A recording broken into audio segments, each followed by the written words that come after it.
Halo, assalamualaikum warahmatullahi wabarakatuh.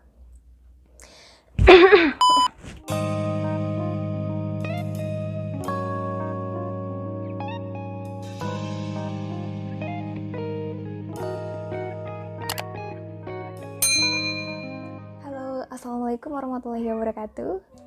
Saya Destri. Di sini saya akan menjelaskan beberapa hal, ingin berbagi ke teman-teman semuanya mengenai pengalaman SKB tentang rekam medis. Yaitu saya di sini hanya akan membahas SKB tentang rekam medis. Dan sebelum ini saya sempat membaca Twitter di BKN, yaitu pelaksanaan SKB itu akan dilaksanakan setelah seleksi sekolah kedinasan, yaitu sekitar bulan Agustus sampai September 2020. Tapi juga tentunya memperhatikan pandemi yang sekarang ini ya. Tadi tergantung itu semua. Langsung aja. Jadi yang dimaksud di sini adalah SKB, yaitu seleksi kemampuan bidang setelah lolos SKD. Dan saya ucapkan selamat buat teman-teman yang udah lolos SKD. Nah, untuk teman-teman yang sudah memilih formasi rekam medis, entah itu di formasi daerah atau di formasi pusat, itu semuanya soalnya sama aja, yaitu SKB-nya nggak ada perbedaan soal di antara keduanya. Nah, hal-hal apa aja sih yang perlu teman-teman ketahui sebelum kalian itu SKB? Yang pertama, teman-teman itu harus mempersiapkan pengetahuan mengenai kesehatan umum ya, karena untuk tes SKB itu nggak cuma tentang rekam medis. Jadi kemarin saya itu mengerjakan 100 soal, 30 soal pertama atau sekitar ada 30 soal, entah itu di awal atau di akhir atau di mix, itu adalah tentang kesehatan secara umum. Kemudian yang 70 soalnya itu tentang rekam medis, yaitu materi dari semester 1 sampai semester terakhir perkuliahan. Nah, untuk yang materi umum itu semisal seperti BPJS, JKN, atau nawacitanya Jokowi. Nah, seperti itu. Jadi perlu sekali nih teman-teman nge-upgrade pengetahuan tentang kesehatan umum. Ya, bisa lewat berita atau lewat apapun itu. Terus, yang kedua itu adalah banyak dari teman-teman yang sudah lolos SKD itu tanya, itu sebenarnya kalau misal kita SKB ada prakteknya nggak sih? Karena kan kita sebagai perekam medis nih, dulu waktu kuliah pasti kita belajar tentang ICD-10 dan ICD-9CM. ICD-10 untuk coding diagnosa dan ICD-9CM itu untuk coding tindakan. Jadi untuk tes SKB besok itu nggak perlu kita bawa ICD, karena di sana itu kita ngerjainnya sama kayak SKD, yaitu di depan komputer kayak gitu kan.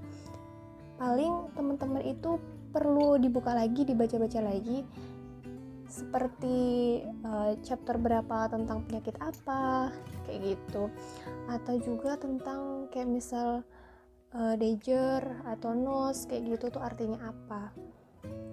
Yang ketiga, saya rekomendasikan teman-teman membaca buku ini. Nah, sebagai informasi tambahan, sebenarnya buku ini tuh bukunya Ibu Safitri, yaitu dosen saya dulu waktu kuliah. Beliau adalah dosen UGM, dan ini sangat recommended untuk teman-teman baca karena untuk materinya itu sangat lengkap. Nah, di sini nih, mulai dari pengelolaan data, mulai dari manajemen rekam medis, semuanya ada di sini. Syukur-syukur teman-teman tuh bisa baca buku ini mungkin 1 kali khatam, 2 kali khatam tuh biar lebih mantep ya.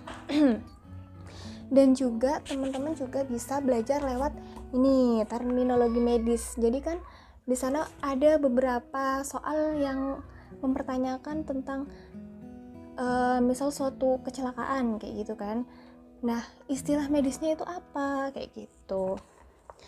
Nah, di sana yang banyak keluar itu paling untuk soal-soal yang seperti respiratori, kardiovaskuler, atau hal-hal yang kasus-kasus yang sering terjadi kayak gitu. External cause juga perlu banget dibuka-buka lagi.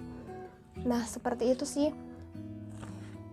Kalau misal secara keseluruhan sih buku ini tuh perlu banget ya dibaca. Yang tadi, sorry. Nah,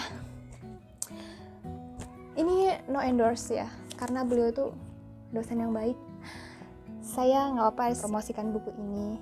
Dan kemarin sempet sih saya itu ngeliat buku ini ada di Gramedia. Jadi untuk teman-teman yang belum punya bisa banget tuh cari di Gramedia.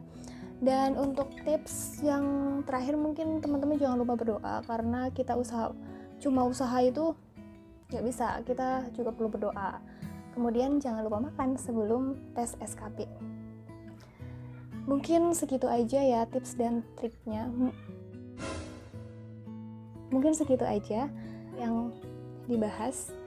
Nah, nanti untuk detail materinya apa, seperti apa, dan apa aja akan dibahas di video selanjutnya. Jadi jangan lupa nanti ditunggu rilis video selanjutnya. Dadah.